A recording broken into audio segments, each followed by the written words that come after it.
10 years ago ay nangarap nga lang din ako na magkaroon ng iba-ibang klaseng mga alaga. Wala kaming sariling lupa noong nag-umpisa kami pero kami porsigido na mag-alaga. Tenant sa o katiwala ang mga magulang ko dito sa 7 hectares na Niyugan at ang ilalim nga nito ay napurong damuhan. Maliit pa lamang ako nung lumipat ang mga magulang ko dito at dahan-dahan nga sila nagtanim din ng pwede namin pagkain katulad ng mga saging, gabi, kamote at nagtatanim nga rin sila ng pwedeng kainin ng mga alaga namin sa future. Dahil noong umpisa pa lamang talaga ay pa isa-isa lamang yung alaga namin. Meron kaming isang inahing baboy, meron kami mangilan-ngilan piraso ng mga manok. May isang bakat, isang kalabaw din ng tatay ko dahil mahilig nga siya makialaga kapag merong nagpapaalaga sa kanya hanggang sa nagkaroon siya ng parte noon. Minsan nga rin dito noon ay nakialaga din kami ng kambing para magkaroon din siya ng parte. Kaya lang noon ay na problema, although yung mga kambing ay nakapastol doon sa mga damuhan, nakatali sila sa ilalim ng mga niyog, yung mga anak nila ay pumupunta sa loob ng bahayan hanggang sa binalik na lamang yung aming inaalaga ang kambing at wala kami nakuhang parte doon. At nito naman, nung nagkaroon ako ng trabaho at nagkaroon din ng extra, ay doon naman ay nag-umpisa rin ako mag-alaga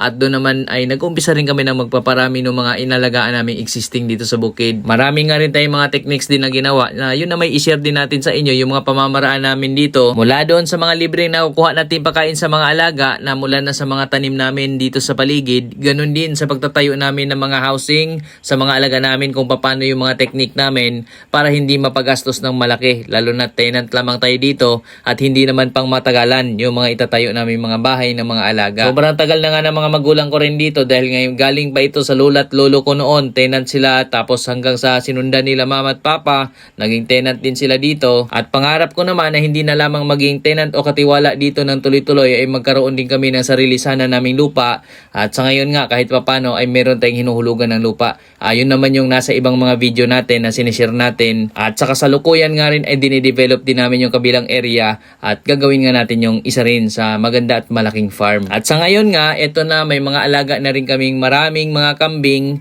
at meron din tayong mas marami-rami ng baboy kumpara noon. Yung mga manok at pabo natin ay dumadami na rin dito sa farm. Sa umpisa din naman talaga ay hindi pa masyadong magastos kung mangilan-ngilan lamang yung alaga natin. Pero kapag marami na, lalo na sa baboy, ay malaki na yung gastusin. Kahit kailangan nga natin magtanim.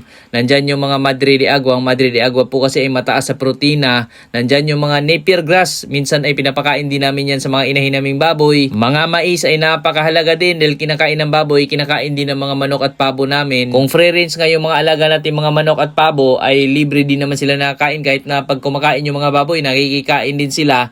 Maraming insekto, mga damo, mga prutas na laglag ay kinakain din nila kaya't malaki nga rin natitipid namin pagdating doon sa pakain ng mga alaga. Kung kaya't hindi namin kailangan gumastos ng napakalaki kahit na marami kaming mga alaga dito.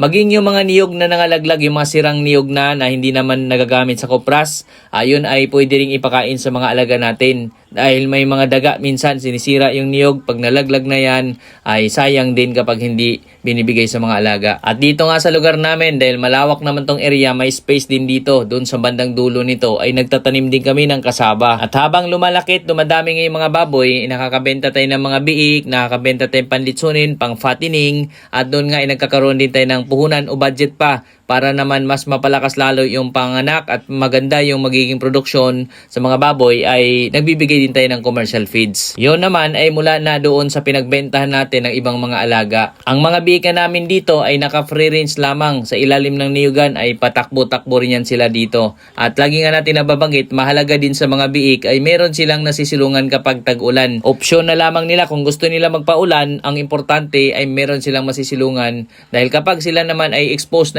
dyan sa tubig, laging umuulan, nababasa sila, wala silang nasisilungan, ay yun naman yung dahilan kaya't nagkakadiarrhea yung mga biik natin. At sa naobserbahan ko nga rin, itong naka-free range namin mga biik, sila yung talagang matibay sa sakit, hindi sila madaling nagkakasakit. More on powder lamang yung binibigay namin sa kanila mga vitamina at mga gamot, hindi kami nag-i-inject, pero okay naman malalakas yung mga biik namin kahit ganitong naka-free range sila. Itong buong area din ay nakalambat na ito, hindi naman yung buong 7 hectares yung nalambat namin, naglambat kami ng parte, siguro more or less ay nasa 3 hectares yung nalambat natin, which is nandito yung baboy at palitan sila nung kambing, ang mga baboy kapag nandito sa kabila, yung kambing naman ay nandun sa kabilang side. Dahil meron nga itong dalawang lambat yung aming nilagyan ng mga alaga. Doon sa mga manok ay lumalagpas lang sila, minsan ay tumatawid sila sa kabila at minsan naman doon sila sa parte ng baboy, parte ng kambing.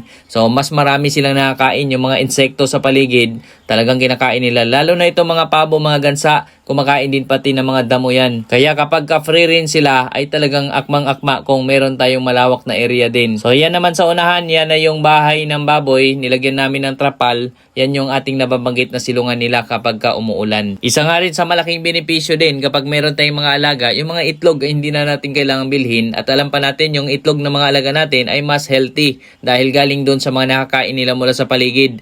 Maging mga bunga ng prutas, yung nangalaglag, kinakain din ng mga alaga natin. Pagdating naman sa paggawa ng mga housing ng mga alaga namin, bahay ng manok, ay kami-kami lang din ang gumagawa. Lalo na ang tatay ko ay mahilig siya sa mga ganitong gawain, marunong siya magkarpentero, siya ang gumagawa. At yung pagtatabas ng mga kahoy ay meron din kagamitan yung tatay ko. Kaya dun ang malaking less namin.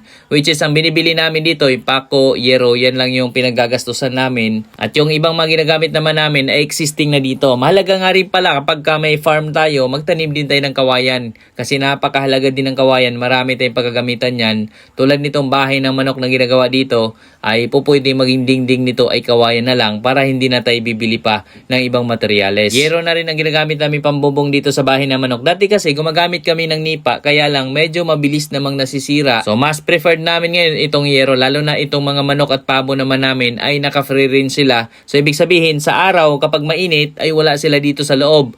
Nasa labas sila at kumakain ng mga damo, kumakahig, tumutuka, tapos sa gabi naman ay bumabalik sila dito. Although napapansin ko nga, hindi sila lahat tumitira doon sa loob ng bahay. Kapag may katabing puno, yung bahayan ng mga alaga natin, yung mga manok, mga pabo, minsan ay nandyan sila sa mga puno tumitira. Hindi lamang dito sa manok, maging sa mga kambing, mga baboy, si Papa ang pinaka-main karpentero, siya ang gumagawa ng mga housing namin. Kahit nga doon sa bago nating lote, more on mga gawa ni Papa, yung mga tinatayo namin doon. Kaya mas nakakatipid kami, mas nakakales kami sa gastos. Kasi minsan din talaga, kailangan din natin gamitin yung sarili nating skills kapag may farm tayo at yung mga resources, mga kakayahan natin, doon tayo mag-umpisa. Sa amin nga ngayon, doon sa ini-improve kong lote, ay nag-umpisa tayo doon sa mga existing na meron na. Katulad ng pabo, kumukuha lang ako ng pabo dito sa kabilang area, dinadala ko doon sa lote. So yun yung pinaparami ko doon since mas maganda nga ang pangingitlog doon dahil merong medyo malilim na area, yung lutuan ng kopras dati. So ginagawa din kasi namin yun na bahay ng mga alaga. Marami nga akong video din tungkol doon sa dinidevelop naming farm doon sa kabilang area, doon sa masasabi nating sarili na nating lupa. Kasi itong ngayon, itong pinagtayuan pa namin ng mga alaga na ito ay tenant, which is sila mama, sila papa ang nakatira dito. Maganda rin kapag naglambat naman tayo doon sa area na ating paglalagyan ng mga alaga. Kung meron naman tayong budget, ay maigi yung interlink o yung cyclone wire na ilambat natin kasi mas matibay siya tsaka hindi nakakalusot yung mga alaga kasi medyo piliin lamang natin yung medyo maliliit ang butas, yung mga 2x2. Kasi dito sa aming nilambat na area, hardware ang gamit namin, minsan nakakalusot pa yung mga alaga natin. Yung mga kambing minsan ay kailangan pa namin ipapasok ulit dahil baka makapanira ng mga pananim ng kapitbahay. Yung mga biik, minsan lumulusot din kasi may medyo malalaking butas minsan yung hardware. Pwede rin naman dublihan. Ito nga dito, dinodublihan namin, nilalagyan din namin ng net para hindi makakalabas yung mga manok. At dito nga sa lugar na ito, yung unang maintain dito is tinatanggal yung mga damo na hindi kinakain ng mga alaga. Kaya sa ngayon ay ang linis-linis na. Dito tayo sa mga alaga natin dito. Yung inahin nating baboy, ang daming anak. Napakarami niyang anak, malalaki na rin. Ayan, chapsoy na inahin to. Kumbaga crossbreed, mixed na breed na siya. So may blood ng native, may blood din ng white pigs. Iba-ibang halo na yung lahi niya. Yung anak niya, tingnan nyo. Maliliksi din. So ang paraan natin, ganito lang yan, nakatali o kaya naka-free range. So ayan, mga anak niya, napakarami. So ito ay may 13 na anak. No, ganun kadami yung anak niya. Tapos dito naman yung mga pabo natin. Diyan mga alaga nating pabo. At meron din tayong mga magagandang lahi na ng mga inahing baboy. So yun naman yung andun sa kabila. Medyo maputik lang ngayon dito sa atin dahil ngayon nitong sunod-sunod na ulan. No, yan yung mga pabo. Tapos mayroon tayong mga sisiw din doon. At meron kaming bagong housing dyan ng manok na ginawa ni Papa. Ayun, ongoing si Papa na gumagawa niyan. Ayan yung mga update natin dito sa bukid. At doon naman sa unahan, punta tayo doon sa may kambingan. Ayan, may may magandang breed din tayong inahing baboy dito. Ito yung mula biik pa lamang. Nabili natin to. Magandang breed to. Mabilis lumaki. Mula biik pa lamang ay nakatali. No? So, yan yung kinalakihan nila. Nung nilagay ko nga doon sa... May kulungan din naman tayo ng baboy. Ayun. Nilagay ko yan doon. Aba, mukha silang nagkakasakit doon. Nung tinitingnan ko, kaya sabi ko, ilabas ko na lang ulit to. Ayan o. Ang lalaki na nitong baboy na to. Malalaki yan. At buntis na rin yan. Unang buntis nila. No, galing dumalaga. Ganyan nakalalaki oh. Siguro may 150 kilos tong ganito kalaki. Sobrang laki kasi. Kung i-compare mo doon sa dati naming mga baboy, yung chapsuey namin, no, maliliit oh, yun oh, yung isa. Ang lalaki ng baboy to. So, yun yung paraan natin. Ganito lang, pinapalaki natin ganito. So, para naman, okay naman sila. Nabuhay naman sila dyan. At gusto nila yung buhay nila dyan. Kasi, nakakuan sila. Kaya nila magbungkal ng lupa, nagagawa nila. No, so, yan yung ginawa natin sa ilalim ng niyugan. Wala mang ibang produkto dito, niyog. So, ilalim ng niyugan ay may baka din dyan. So, pinaglalagyan natin ng mga alagang hayop. Ito pa, isa natin inahing baboy. Yan. Tapos may mga makukulit tayong cute na mga biik na sinusundan tayo. Ayan oh, friend niya rin yung mga biik. Pero hindi niya yan anak. Anak yan doon sa kabila kasi buntis ng inahin na ito. Oh, ayan. Halo-halong mga biik yan. Ay, gusto nang dumidi sa kanya oh. Naku, unahan pa yata ng didi yung anak niya. Ayan, yung ating inahing baboy na maganda-ganda ng lahi niyan. Kasi ang tatay daw niyan ay landrace. Ang nanay niyan ay large white. Kaya ang lalaki. So ayan, tinisting lang naman natin sa ganitong paraan ng pag-aalaga. So par naman, okay naman, no? Na lumaki, buntis. So ang titingnan na lang natin yan next, kung ano yung magiging sitwasyon pag nanganak na siya. Ilan yung magiging anak, kung okay naman ba yung mga anak niya. So doon naman natin titingnan. Actually ito, ang paraan ng pagpapalaki namin dyan, hinahaluan namin ng darak, mga natural na pagkain, madre de agua. Ayan yung mga pinapakain natin dyan. Tapos hinahaluan natin ng feeds. So, ang hinahalo natin feeds yung BMEG. BMEG Premium 1 para sa inahin na nagbubuntis. Nagbubuntis yun. Dami bigtas sa may anak na. BMEG Premium 2. Dami gatas. Yun yung ating pinapakain dyan. So, napakagaling din naman ng mga inahin natin yan. No? Matibay. No? Hindi nagkakasakit. Noong dating ang tumama dito yung sakit, meron kaming nasa 6 na inahin na nawala, namatay. Pero itong mga hybrid natin to, buhay na buhay. So, nilagay lang natin, nilayo lang natin doon sa may mga sakit kasi dati ang tumama, tinamaan yung malapit sa bahay namin. So ito sila, pinagtatali ko dito. Yan, nilayo natin. Yung iba, doon pa nga sa kabila. Doon, sa malalayo, yan. Diyan na part. Diyan, malayo na yan. So far naman, nabuhay. No, marami tayong natira. So ngayon meron tayong inahin na 5, 6, 7. 7 inahin, no, ang natira sa atin ngayon. So dati nasa 12 kasi ito eh. Dito naman, tuloy tayo dito sa kabila. Doon naman tayo sa may kambingan. Dito sa unahan, kambing naman ating mga alaga. Hello? Oh. Hello. Oh, mabait yan, oh, nagpapahawak. Oh, dahil lang, baka maapakan mo ako. Ayan, dito sa unahan naman, nandiyan naman yung ating mga kambing. No, ito yung kulungan natin ng baboy. Sa mga biik natin, diyan natin nilalagay. No, tapos yung mga pinapalaki natin diyan. O kaya mga pambentang biik, diyan natin nilalagay. Tapos kapag malaki na, binibenta natin. Pero yung mga inahin dito naman, minsan naka-pre-range yan doon sa loob. Ayan, may inahin din tayo dyan. Oh. Ayun din, may anak din. Oh. Ito naman yung mga kambing natin. Oh, di pa sila nalabas. Ayan mga kambing natin. Hello! Kumusta na? Kunti na lang sila. Yung iba nito, lumalabas na. Tapos dito rin, ayan o.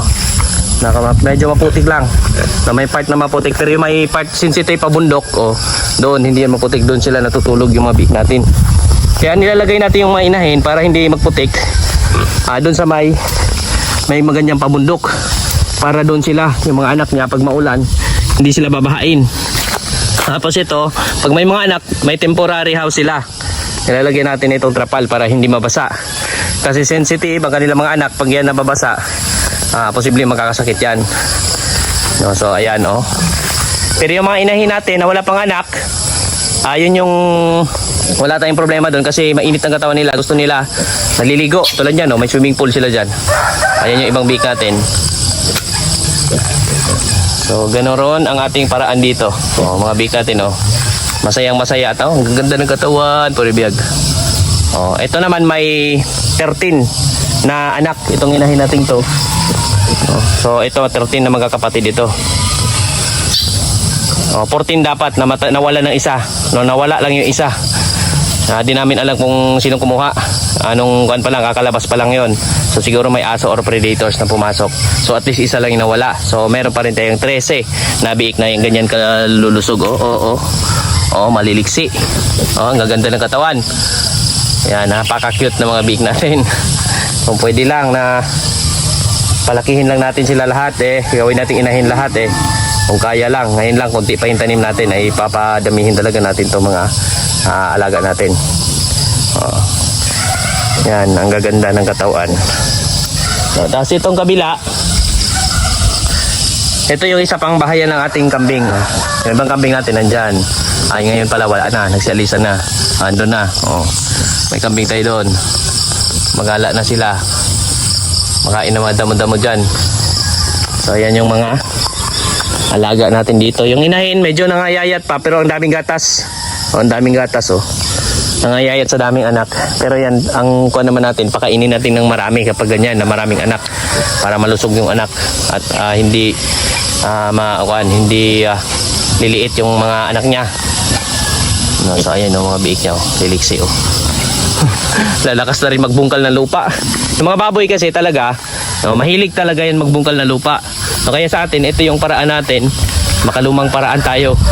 So, hinahayaan natin yung mga alaga natin na nakalapag sa lupa. Yun yung aming paraan. Since lalo na ito, mga mixed breed lang. Ayan.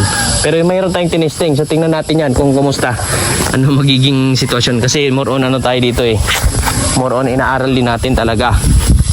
Kung maganda naman yan, yung mga anak niyan sa future, pwede nating yan, yung mga inahin na yun, yung malalaki nating inahin na yan, yung mga anak niyan sa future, pwede natin na magkuha tayo ng mga magiging anak naman nila para gawing inahin. So dyan tayo kukuha at ganyan ulit yung magiging paraan natin kung maganda naman yung magiging panganak niyan. So observe natin, no? May ilang buwan pa, siguro may isang buwan pa manganak na rin yung mga buntis nating inahin na yan. Ayun. So marami dyan buntis, marami ding may anak na. Papakain na tayong baboy. Yan yung ating, ito yung para dami gatas para sa inahin yan. Halo yan dyan. Para sa inahin na may mga anak. Ito yung dami gatas. Super inahin. Ayun, daming biik. Super inahin to. Yung isang tinuturo ko sa'yo kahapon. Kahapon pa yung malungkot. Biik dito Psst, uli. Uli.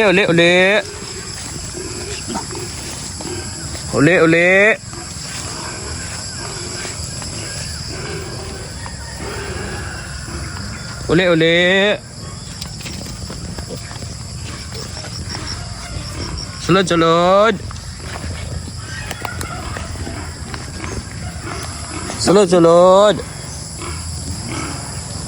Sulod.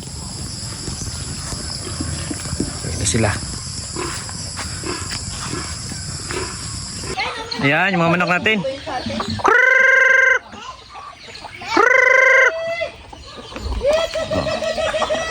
Sige, bigyan mo, Che.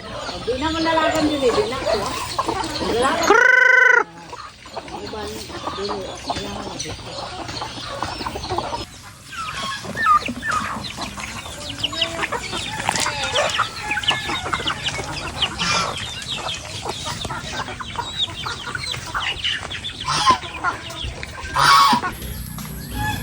No, dami nating baboy, Yung mga biik natin, malalaki na. Ang lakas na kumain. Very good.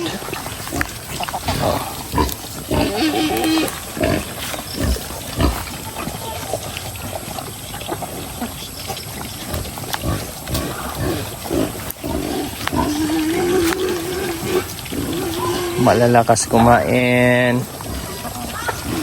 Pick natin, malapit na maawat, malalaki na, lalakas na kumain. Grabe, kalakas kumain ng mga biik natin, no. Pure biyag lang, daming biik, Puro mga pinapakawalan lamang natin ito. Kapag sila ay pagkatapos kumain, dito na lang yan. Yan sa mga damo-damo. Nandyan yan sa mga damuhan. Nagabungkal na rin ang lupa to eh. Kumakain ng mga damo-damo din yan. Parang mga baboy ramo dito mga biik natin. Tapos nandun may mga kambing din tayo dyan oh. O, kasama nila dito naka free range. May mga manok, may mga pabo din tayo dyan. Yung mga pabo kinukulong muna namin. Nilalagay namin dito yung pabo pagka tapos kumain ng mga baboy kasi malakas din mga agaw. Oh, ubos nila yung pagkain. Lagyan mo pa, meron pa. Grabe, lakas kumain ng mga biik na natin. Meron pa doon. Nadagdagan pa natin yan maya-maya. Lakas kumain ng mga biik. Doon sa unahan naman, nandun din yung mga baboy natin na iba. Nakatali yung mga inahing baboy natin. Diyan. Oh. Lakas na kumain. Oh. Kulang pa daw. Nadagdagan pa natin yan. Andrea! Yung pangbiik, dalhin nyo dito. Yung pangbiik. Yung pangbiik, dalhin nyo dito. May page pa dyan. Napay page diha. Yung may laman pa, dalhin nyo dito. Ayan, oh. Oh, yung ibang biik, umuwi na doon sa kabila. Oh, natirahan lang tayo dito. Ito lang yung natira, oh. Ayan na sila. Solo flight na nila dito. Magaling yung mga biik natin, oh. Ang dami. Oh, may page pang tira. Papakain pa namin sa mga biik dito. Kasi gutom pa rin sila. Oh. Oh, lalakas pa rin kumain. Oh, boss. Sumisigaw akong princess, tumatawa yung kambing. Oo. Ayan, oh. Ito eh. Boss na? Grabe, lakas na kumain ng mga biik. Nakuhatang! Oh. Bawal ko! Lakas kumain ng mga biik, oh. Ang lagi ko! Yan. Sabi ko sa pang galit ko na niyang bayi. Ha? Kulcheng. Kaso ka rin, Sandra Kulcheng? Alangan. Bagay na. Lakas kumain na. Oo. Ang araw po, yung mga biik natin, oh. Ang dami na dito, oh. Ang liliksi na, ang lalakas na kumain. Ang bilis na naubos yung pagkain nila kanina. Actually, kulang pa nga. Nagdadagdag pa. Maya, papakainin pa yan sila. Oh, ayan, oh. Tapos dito sa unahan, nandyan din yung mga kambing natin. Yung mga inahing baboy natin yan. Ito naman yung buntis na rin mga inahing baboy. Oh, meron yung liguan dyan. Liguan na putikan. Tapos doon, meron din tayong baboyan doon, oh.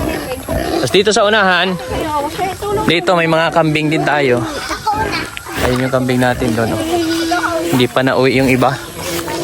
Ah, yung ilan pa lang to. Hindi pa nauwi yung ibang kambing. Nangain pa, yun nandito, yung magnanay pa lang. Ayan. Ayun yung ibang kambing. So ito yung bahayan naman ng baboy. No, yung mga biik natin. Ayan, may biik. Ito, Mache. Ah, ayan, may biik tayo dyan. Tapos dito, meron din tayo dito mga kambing. Ayan yung mga kambing, oh. Oh. Andyan na sa mga damuhan. Tapos doon, oh, balikan natin yung mga biik na pinapakain doon. Balikan natin yung mga biik na napakalakas kumain. Gutom pa rin sila.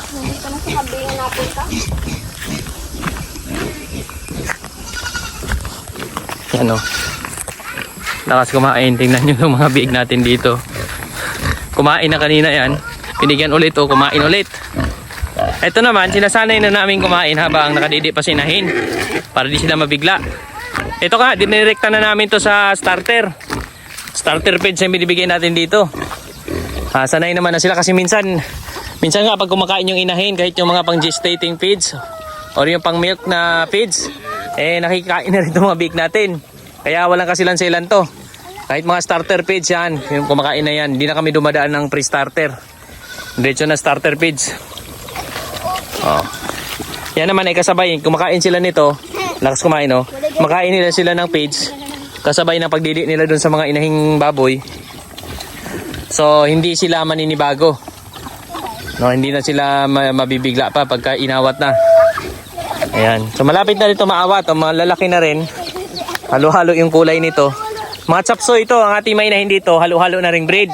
Merong breed ng native, may mga breed na rin ng mga puting baboy, large white. Iba-iba, halo-halo na. Oh, oh. Lakas kumain, oh. Ayan, oh. Sanay na sanay din sa tao. Oh. Makain sa kamay, oh. Huwag lang kagatin yung kamay nyo. Ayan. Kalalakas na kumain ng mga baboy natin dito, mga biik. Malapit na maawat ito.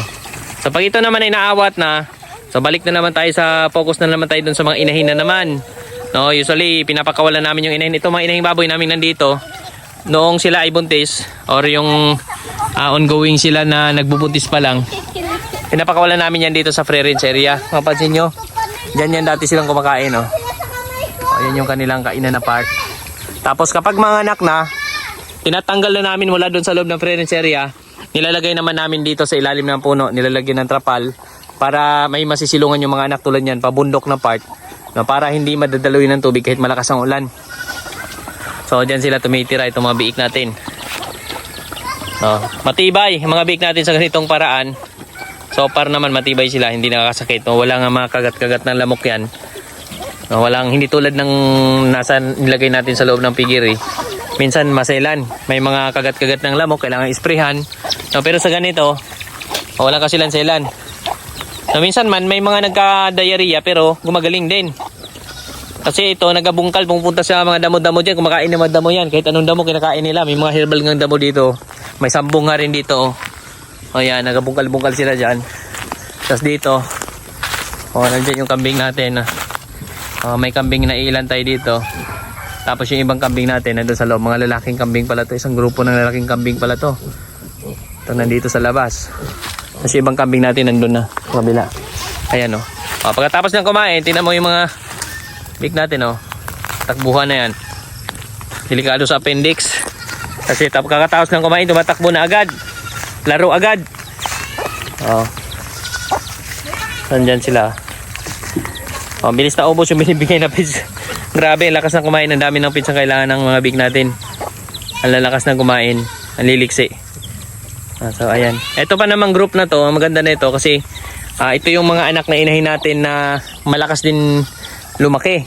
No, dati ito yung napapansin natin, isang inahing baboy natin dito. Dalawa na inahing baboy, mabilis lumaki yung mga anak nila. Pero usually itong mga ganitong baboy hanggang panglitsunin lang, no, usually ng mga 2 months lang panglitsunin na yan. Tapos may iba naman nagpapalaki pa nito para pangkuha nila, para naman doon sa mga okasyon. No, so yun yung kanilang paraan. So ayan yung ating setup dito sa mga alaga natin at simpleng pag-aalaga lamang din dito. No, sana ay mapapalago pa natin lalo itong alaga natin. So muli po, maraming salamat po sa inyong lahat. Thank you for watching.